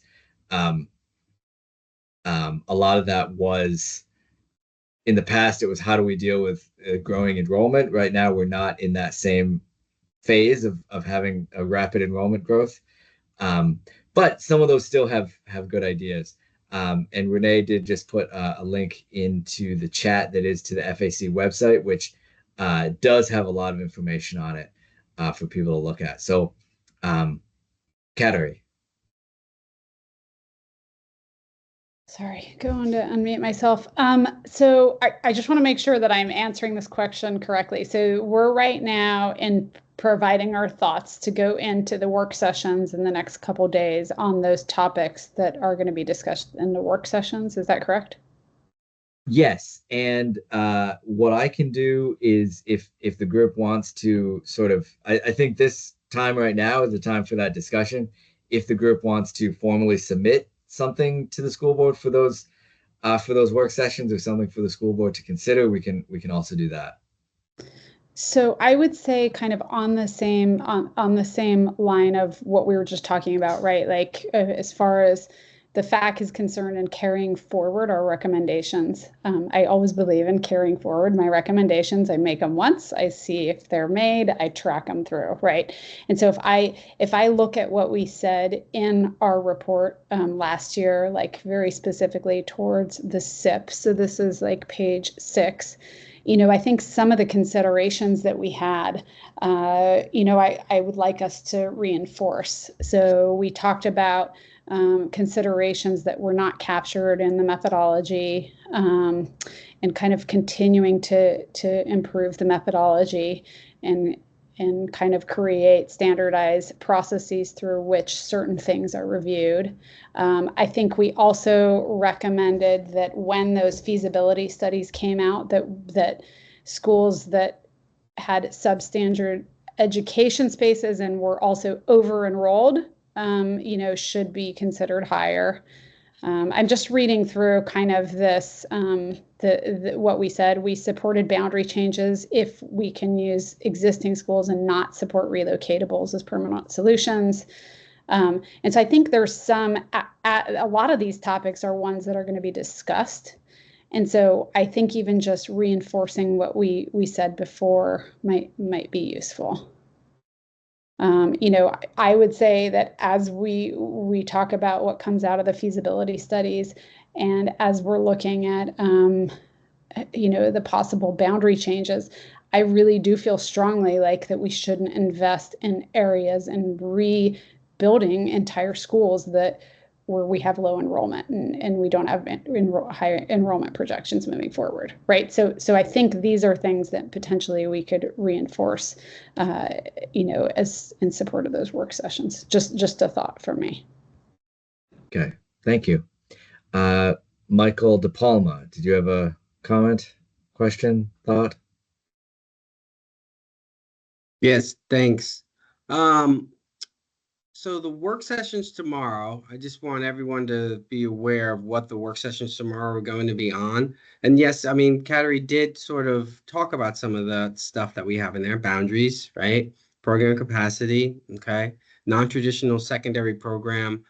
What Mary was asking the group is sort of a budget focused question as to operationally, what can the FAC envision cuts looking like? I'm not saying what you just carry. Sure, I agree with what you're saying that, you as the FAC want to, you have your opinion as to how we want to go ahead and do some of our planning practices, and we always keep those in the back of our mind. But that's not really what was asked from the school board. The school board is asking strictly budget stuff. So based on that, if we look at where that puts us in the budget in the work session cycle, right? It's way down here on the bottom where you would see it. The budget work sessions begin in April. I think actually the first ones are in March.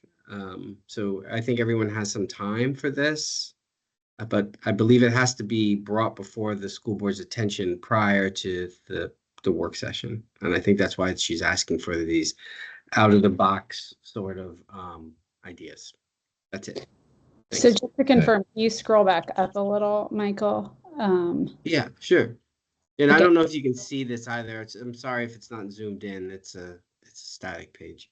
No, so November 19th, that's all the list all the way down. And then March 18th, they go into the budget work sessions. Is that correct? Yeah. Okay. Yeah. Okay, yeah, thank you for that clarification. We got one hand up. Go ahead, Chuck.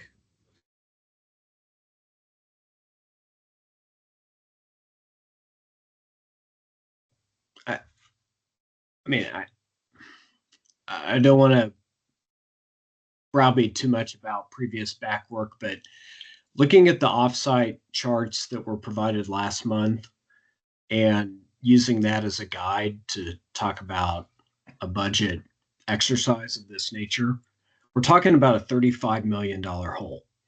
So unless we do something radical that either slows down compensation, closes schools, and reduces headcounts, you're not getting 35 million. It's not there in the budget. I mean, practically speaking, if you don't touch something involving headcount, you're not going to get there from here. There isn't enough money in enough areas of the budget to get you to a $35 million hole to close. Now, obviously, we don't know what revenue might look like, so some of that might not be as drastic. Once the county can project what tax receipts are going to look like, but commercial real estate is not coming back, certainly not in the next year, and that's been one of the major drivers of less revenue, has been less commercial tax revenue. Politically, we're likely not to see another tax increase on residential. So I think we need to be very clear-eyed that if we're not touching headcount and compensation, this is not going to be an exercise that's going to lead to anything meaningful. Over. As staff, I'd like to say something about that. I really appreciate Chuck's response because I think he's having a very honest conversation that a lot of people just seem to, it's a hard conversation to have. But I agree with him. I think he's right on. I think that's what Matt also alluded to earlier. Is not going to be easy decisions. That's all I got. Thank you both. Kateri. So I did have a question though from a facilities perspective, right? We are carrying this career service construction debt until when? And Montessori, at some point, those are freeing up capital dollars, no? When those are complete? Is that not accurate? This is just a question for the group. Debt service is 20 years, Kateri. So while we have begun the Career Center project, the finance team sells bonds when it's needed. So it's going to be years, and our debt service will go up because of the Grace Hopper Center for a little bit until then it can, settle back down. So that is a concern, yes. Okay, thanks, Kathy. Matt. Yeah, I just, to Chuck's point, I mean, I think I agree with, the sentiments that he was voicing. My question would be more coming from our seat on the FAC and our focus on what should be facilities. Where can we be looking to make statements around that? The initial thoughts that I had, again, went back to the capacity utilization statistics that we've looked at historically. And it seems to me the FAC would be in a good position to promote or endorse if there were to be decisions based around current program capacity or school capacity of those facilities, which ones would make the most sense where we could potentially close a school and save money on an operating basis by shifting some staff to other schools along with the students, but eliminating administration and support staff at a school where those roles are already filled at other schools. Yeah, we got lots of questions here, and I'll just say I do think that looking back in the past of a swing space or closing a school to be used as swing space, I think that may be something we have to consider and look at that more seriously. So I thank you for that. Let's see who. I can't see who has number 2 on them. Who is this person? It's That's Chuck. Chuck. Chuck. I'm sorry, I couldn't see your name with the hand and everything. Go ahead. Thank you. No, quite all right. We know the class size report is about to come out. That should be coming out here next few weeks. I think that might give us an opportunity to reevaluate this notion of swing space in light of what happened last year when they announced what they were going to do in Nottingham and North Arlington. Pretty much put a lot of pressure to get that idea turned away. But when you look at the class size report focusing on K through 5, I mean, we've got variance in class size of up to 10 students per classroom based on which elementary school you're looking at. It's unconscionable at this point that we can't figure out a way to rebalance the class sizes to something. We preach equity, but when it comes to implementing it, when you look at class sizes, we can't get there from here. And I understand how difficult that is. I'm not minimizing all the different factors and constituencies that come into that. But when you have elementary schools that are at 15 per kid at the kindergarten level, and you've got others that are 26 to 27, that has to be addressed as part of this overall picture. Do we have one more elementary school than what we actually need based on what we've built and where enrollment trends have gone? I mean, those are, I think, some of the questions we have to ask, and that's maybe how you tie the use of facilities and headcount in a way that actually gets you a meaningful budget savings if you if it's there. And I think that remains to be seen once we see the class size report and some of the other things that will come out as part of the budget buildup. Over. Yeah, thank you, Chuck. I saw a few heads nod there, so I think that is a good point you made. Thank you. So Kathy and Renee, go ahead, and then Kato, you can go speak after that. Thanks, Zach. So I would agree with Chuck. So the class size report is published annually. You can take a look at the one that was just recently published for 2024. Tomorrow's work session on program capacity would be a good place to start understanding program capacities at our school and what that looks like and how that possibly differs than design capacity at our school. And the final point is we've had a lot of conversation around swing space and possibly consolidating schools. You will not save money consolidating a school unless you close a school, APS sells the property, and staff is reduced and eliminated, not repurposed. Because as Matt shared with us early on, 90% of our costs are salaries and benefits. If APS decides to repurpose a school, we still retain the building. The building still needs to be maintained and kept into good working conditions, thermal comfort. There's not much in savings in terms of utility reductions or operational costs, even if you empty out that school and just hold on to it for a while. So. Okay, thanks, Kathy. That was depressing news, but thank you. Kato, go ahead. Muted. Okay, there I am. Yeah, I was going to actually ask Kathy, what would be a situation where could APS rent the facility, or does that not gain any, I guess, income? That's one question. But then I also, the real thing I was going to say, and I wrote it in chat, is I do think that APS should consider prioritizing like neighboring counties and understand really what the value would be of these multi-use co-located facilities, because that seems to me like if you could transition to that sort of a posture moving forward, I would imagine that could save money in the long term. So Kathy, though, I would like to hear your thoughts on renting a facility. But I guess here's my concern is we have a situation down here where a school was sold or given away, actually, I think I understand. And now we have major enrollment issues down here. And so obviously, but that school has been no longer in APS property. And so I think just understanding that trends could change in the future, how could APS kind of hedge their bets, I guess? So you're talking about Melwood Place? Yeah. Okay, so that school was not APS property since 1979. Yeah, no, I got. Yeah, so it was turned to the county first, and then the county used it for adult education facilities.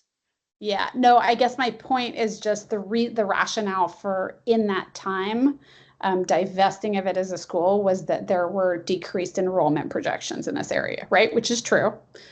It made sense at the time. But so I'm suggesting that if we look at the northern part of the county right now, which has declining enrollment, we don't know what it's going to be like in 40 years.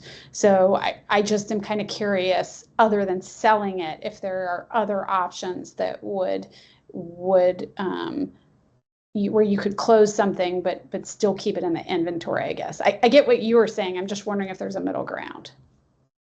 That was my question. I mean, that's something for the school board to explore if that's truly the direction they want to go. But if we retain the property and we have to take care of it, the maintenance and upkeep and the operations, we could lease the facility, but we would have to determine what that lease might look like. And considering that overall commercial real estate, there's a lot of buildings up for lease. I don't know. I don't know what the market would bear. Okay. But Kateri, you're asking about APS retaining ownership of the property and leasing out. Is that what you're I getting basically, at? And it just for long-term use, if we decide later on we want to use it again? yeah, I'm basically suggesting, is there a middle ground that isn't you sell it to a developer and they build houses or, mega houses? I don't know. I'm just saying what would be kind of is there a middle ground there where APS doesn't entirely divest or sell off the facility, but still is able to. Yeah, and I'll give one example. In Montgomery County, they also, had schools that needed to be closed that they weren't using decades ago. And I'm not sure how they did it legally, but in some way they gave all those buildings to Montgomery County with the something in their lease or something in the legal document that said that MCPS could take that building back when they needed it. And so they were able to no longer have to operate or keep the building running, but they still retained that ability to use it in the future if needed. So I don't know if that's something that I don't know the legal how that would work, but is that something that Arlington could look at as well? It would depend on if the county would be interested. Now, do recall we have given up property to the county that we no longer retain? So Madison Center up in the north, Fairlington down south, were once APS schools, and they were given up to the county. But those were completely given over, right? I mean, the deed of property was completely given over to They were. or do I not Yes. understand that correctly? Yes, Okay. they were. Yeah. Okay. Thanks everyone. Matt, what's on your mind? I guess I just have a bunch of assumptions, and maybe I'm looking for confirmation from Kathy and Renee or Michael. My assumption is, so let's say we go forward. Someone somewhere is already, and I think I see something that Chuck put in the chat about how this is already being looked at for program capacity. Someone's already doing the analysis, and I wouldn't expect the FAC to have the ability to review this data of if you were to close a school, like what types of savings would come out from that? Like if we have to move 300 kids from this school to these other 3 schools, we probably have to move, I don't know, I'm making this up off the top of my head, 2/3 of the teachers to other schools to support the balancing and of the students across new schools, which would mean we would save 1/3 of the staff, or sorry, 1/3 of the teachers plus administrative staff salaries. And again, not specific in any way, but there has been some level of analysis somewhere or will be done to that level, saying if we were to close a school 2 years from now, this is the actual and ongoing annual operating savings we would get from that. And obviously, salaries and benefits of the staff is one thing, and it's 90% of the operating fund, but there is also a line item for electricity, water, whatever we pay to keep that school running as well. There is an analysis, I mean, I'm assuming somewhere being done to that level, right? There would be. I mean, I have to be honest, we have not put that forward. But when you talk about the analysis and the assumption that we would have to move 2/3 of the teachers, depending on the size of the school and the staff that is currently there, the number of students that you are moving, if we are meeting the planning factors, not necessarily, you wouldn't need to move the teachers. And so that's why I put my hand down. I think a big piece again of our budget is staffing, is the staff. And if you're going to close the school, if you're really wanting to see the impact, and I've been here 27 years, I've never seen this done, but if you want to see the impact, you are going to have to reduce the staff along with it. That means there will be a significant number of individuals who would lose their job. And I have never seen that done in Arlington. So again, it's going to take a lot of courage to have that conversation. But yes, to your point, our utility bills would be a fraction of what it would cost to actually staff that school at that time. Okay. And then my other assumption I was hoping you'd clarify would, to Kathy's point, like we wouldn't achieve meaningful savings potentially from closing a school aside from headcount reductions and the salaries that would then go off the books. If we sold a school, where would we're not really counting the profit from selling the land for a school. And again, years down the road, purely hypothetical, does that even go to APS? It doesn't really like offset our operating funds. Like what we should be focusing on is like year on year budget to run the schools, not like a pie in the sky one-off windfall we might get from selling land to a developer, right? Correct. Yeah, you're right about that, Matt. So if you sell property, it's just a one-off. It's not an annual basis, right? And to address your question that Renee was answering is that if we were, first of all, we always seem to jump ahead. Like in order to close a school, we have always stated there has to be criteria to close a school, right? Not, oh, it looks like it doesn't have that much enrollment. I think what Chuck alluded to is look at the class size, right? We talked about standards of quality earlier. That deals with class size, student teacher ratio, right? So based on our planning factors and our class sizes, if there is capacity at some of our schools and we were to absorb another school, right?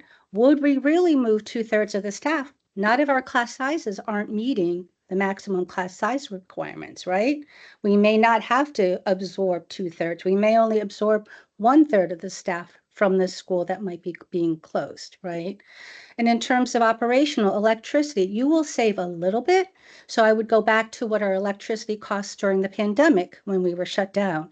We still paid electricity, natural gas, and water during the pandemic, even though there were no students in the building and no staff in the building, because we had to keep those spaces at a certain thermal comfort level in order to keep those buildings in good condition, right? And if we don't sell the property, we would have to do the same until we decided what we wanted to do with that property and repurpose it. Thank you, everyone. I'm going to say a couple things. One, it is a little past 8:30, so I'm going to say if anyone wants to leave, feel free to do so. Staff, I don't want to keep you guys any later than you've already been. But I do think Kathy and maybe someone else said it before too. I think we need to look at not just like selling something, but what would be a long-term operational savings. And I think that someone, maybe it was you, Kathy, mentioned earlier about transportation. And I think that I feel like that's a place we could look at for transportation and providing, I don't know if they still run the late bus or all these other extra transportation things, but I think that's an operational thing that we could look at. And I know that we've had our studies in the past to try to get more kids on the bus, less parents driving. But I also think that if we reduced buses, that would be a savings for us. And I feel that some parts of Arlington maybe would be fine with driving their kids or sending their kids in an Uber or something like that. So I think that is a spot that we could look for potential savings. I think also we haven't really touched on relocatables much. I'm not sure if they are. I know at one point we were looking into buying the relocatables or renting them. So I think that's an option that we could look at. And 100% category, I forgot to talk about buses of county buses. I think actually that's another good place to save on transportation.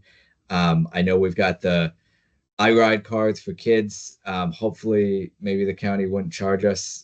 Maybe they wouldn't charge kids as much. I know there's something APS has to pay to the county to get that, but I think those are some examples of things we can look at that are more operational and long-term savings. So if no one else has any burning comments, I'll probably close on that unless staff wants to say anything. And again, thanks everyone. I think we had a good discussion.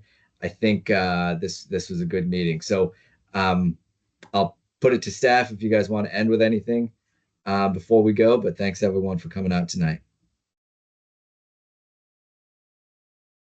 Nothing? Thanks, everyone. Silence? You're all just leaving? Oh, Okay. no, I mean, yeah. You guys want to tune in during your workday to watch the work session? Yeah. Otherwise, Absolutely. you can watch it recorded later. If not, we're going to talk about all those subjects at our next meeting. So be Okay, prepared to great. talk And thank about. you, Kathy, for that info. I saw you just put in there. Sorry, Michael. Yeah, so this is the Okay. same team that does the iRide card. You're looking at Michael DePalma. So iRide cards are Yeah, I know. free for K-12 students for any art buses and then certain metro buses within Arlington, certain metro bus routes within Arlington. So there's not, I thought there was something There is that no APS had charge pay. to APS.